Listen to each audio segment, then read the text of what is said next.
11 স্কন্ধ 2য় অধ্যায় শ্লোক নং 12। অনুবাদ।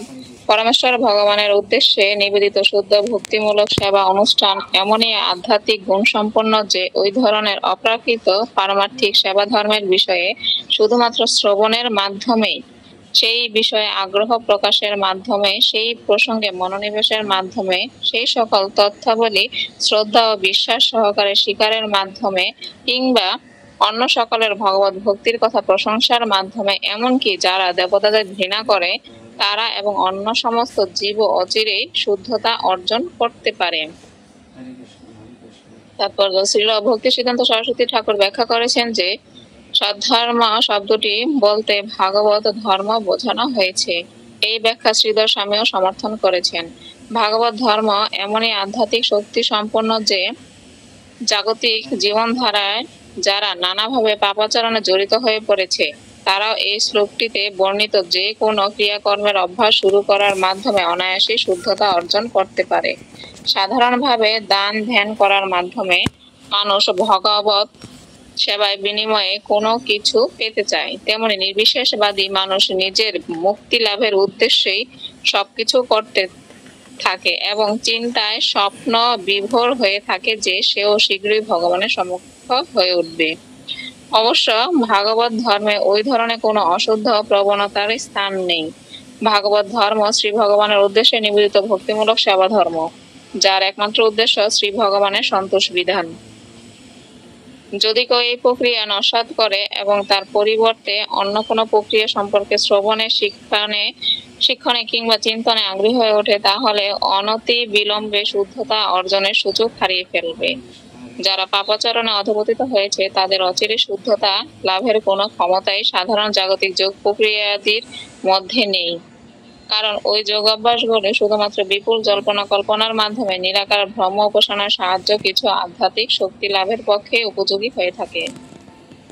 স্বধর্ম অর্থাৎ ভাগবত ধর্ম পরম পুরুষোত্তম শ্রী ভগবানের উদ্দেশ্যে শুদ্ধ ভক্তি নিবেদনের প্রক্রিয়া, তাই তা অতি অনুপম এবং এই ধর্ম প্রতিপালনের মাধ্যমে অতীব পতিত জন অচিরে শ্রীকৃষ্ণ বা তার শুদ্ধ ভক্তের চরণকমলে আত্মনিবেদিত হয়ে সদর্থক সিদ্ধি লাভের চরম পর্যায়ে উন্নীত হতে পারে। এই বিষয়টি বিশেষভাবে জগাই ও মাথাই নামে দুই পাপি তাপি ভাইয়ের জীবনে শ্রী চৈতন্য মহাপ্রভুর প্রচার যজ্ঞের মাধ্যমে সুস্পষ্ট রূপে প্রতিভাত হয়েছে। হরে কৃষ্ণ।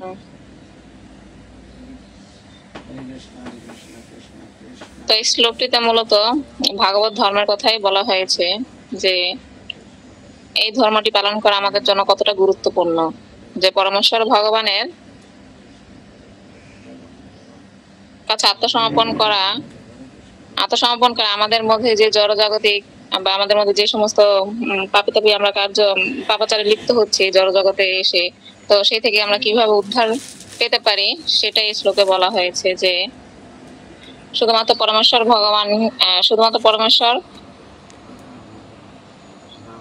ভগবানের নিকট আত্মসমর্পণ করার মাধ্যমেই আমরা এই সমস্ত পাপ গুলো বিনষ্ট করতে পারি। আর আমরা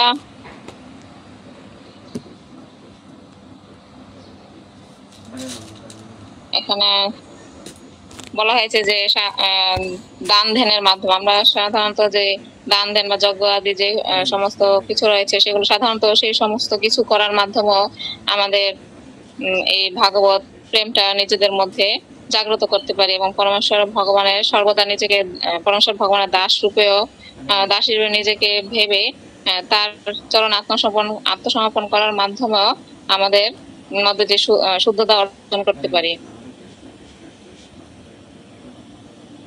এখানে উদাহরণস্বরূপ বলা হয়েছে যে জগাই মাথায় তারা যে এত পাপি তাপি দুই ভাই ছিল, তারাও কিন্তু শ্রী চৈতন্য মহাপ্রভুর যে নাম সেটা জপ করার মাধ্যমে কিন্তু তারা একমাত্র উদ্ধার হয়েছিল। তো আমাদেরও সেটাই করা উচিত যে পরমেশ্বর ভগবানের নাম কীর্তন এবং তার শাস্ত্র আদি শ্রবণ করার মাধ্যমে আমরা পরমেশ্বর ভগবানকে লাভ করতে পারি। হরে কৃষ্ণ প্রভু। হরে কৃষ্ণ। তো এখানে আমি একটু বলতে চাচ্ছি যে ভাগবত ধর্ম, আমাদের হাজারো ধর্ম থাকতে পারে। আমাদেরকে এখানে বৈষ্ণদেবকেও পরামর্শ দিচ্ছে কোন ধর্ম আর কার শরণাপন্ন হওয়া উচিত। আমাদের চারিপাশে বিভিন্ন রকমের ধর্ম আছে। দান ধ্যানের কথা বলছে, চিন্তা করে দেখুন, কৃষ্ণকে দান করলে যেটা পাবেন, যে মনে আশা নিয়েই আপনি দান করুন না কেন, আমরা দান করি না কেন, সে ফলটা হচ্ছে কি চিন্ময়। অবশ্যই সেখানে খারাপ কোনো গুণ নেই। কিন্তু আমি কোনো মানুষ বা দেবদেবতাকে দান করব, কৃষ্ণ ছাড়া যাকে আমি দান করব সেটারই কি করতে হবে, কর্মের ফল আমাকে কি করতে ভোগ করতে হবে। আর সেই ফলটা জড়। আর যদি কৃষ্ণ কেন্দ্রিক বা কৃষ্ণের জন্য দান করি, সেটাই হচ্ছে চিন্ময়, সেটাতে কোনো খারাপ কোনো ফল নেই। আর যেটা জড় সেটা আমাকে কি করতেছে, কর্মবন্ধনে আবদ্ধ করছে। আর যেটা কৃষ্ণ কেন্দ্রিক সেটা আমাকে কি করতেছে, আমাদের ভগবত ধাম নিয়ে যাওয়ার জন্য কি করতেছে, উৎসাহ দিচ্ছে। তাহলে কোন জিনিসটা করা উচিত সবাই বুঝে নেবেন। আর এখানে ধর্মের কথা বলছে, ভাগবত ধর্ম, অনেক ধর্ম আছে। কৃষ্ণের যেটা আমাদের প্রচার করেছে, বলে গেছে, সেই ধর্মে আমাদের কি করা, পালন করা উচিত, তার শরণাগত হয়ে। এরকম না যে এই নৌকায় উঠবো, ওই নৌকায় উঠবো, যেটাই সুবিধা পাবো সেটাই লাভদা উঠে যাব না। এখানে অনেক রকমের আছে, নির্বিশেষ আছে, আমাদের সর্ববিশেষ। আমাদের এই জিনিসগুলো যদি আমরা বুঝি, অতি সহজে আমাদের কি দানের ব্যাপারে সচেতন থাকা উচিত। কোন ধর্ম পালন করবো তাতে সচেতন থাকা উচিত। আপনি যেখানেই যাবেন সেখানেই গুণের ধারা কি হবেন, আক্রান্ত হবেন। কিন্তু কৃষ্ণের জন্য আমি যা খুশি তাই করি, এতে আক্রান্ত হওয়ার সম্ভাবনা নেই। কারণ আমরা জানি কি, ভগবান কৃষ্ণ কেন্দ্রিক করলে আমি যা কর্ম করছি, সব কর্মের ফল কাকে আমি উৎসর্গ করছি, কৃষ্ণকে। তো এতে যদি পাপ হয়, কোনো ছলনা হয়, যেটাই হয়, সেটা কে গ্রহণ করবে, সেটা কৃষ্ণ গ্রহণ করবে। আর ভগবান আমাকে কি দিবে, আমাকে সে ভগবানের ধামে যাওয়ার সেই সুযোগটা করে দিবে, চিন্ময় ফল। তা আমাদের এই জিনিসটা সহজেই বোঝা উচিত সবার, যে কোনটা করা উচিত, কোনটা করা উচিত নয়। অনেকেই বলতে পারেন, চুরি করে টাকা নিয়ে এসে যদি সেই চোরের ফলটা, সেটা কি করবে, মাঝখানেই থেকে যাবে। কারণ চুরি করে আপনি নিয়ে আসছেন, সেই টাকাটা পাপের টাকা, সে টাকাটা আপনাকে ভগবানকে দিবেন, দিলে কি হবে, ভালো, কোনো ফল পাবেন না। কিন্তু আপনি একটা জিনিস থেকে বেঁচে গেলেন, এটা একটা প্রাপ্তির মতোই, ফলের মতোই। সেই টাকা দিয়ে কি করতেন, পাপ করতেন, ওই পাপ করা থেকে বিরত থাকলেন। এটাই হচ্ছে, এদিকেও একটা ভালো সুফল আছে। ফল না পেলেও যে এই টাকা দিয়ে তো এক্সট্রা একটা পাপ করতাম আমি, সেই পাপটা থেকে আমি বিরত রইলাম। তাহলে দেখেন, ভগবানকে চুরি করেও যদি এনে দেওয়া হচ্ছে, সেটাও কি করছে, আমার কর্মবন্ধন থেকে মুক্ত করছে। কিন্তু ওটা করা আমাদের উচিত না।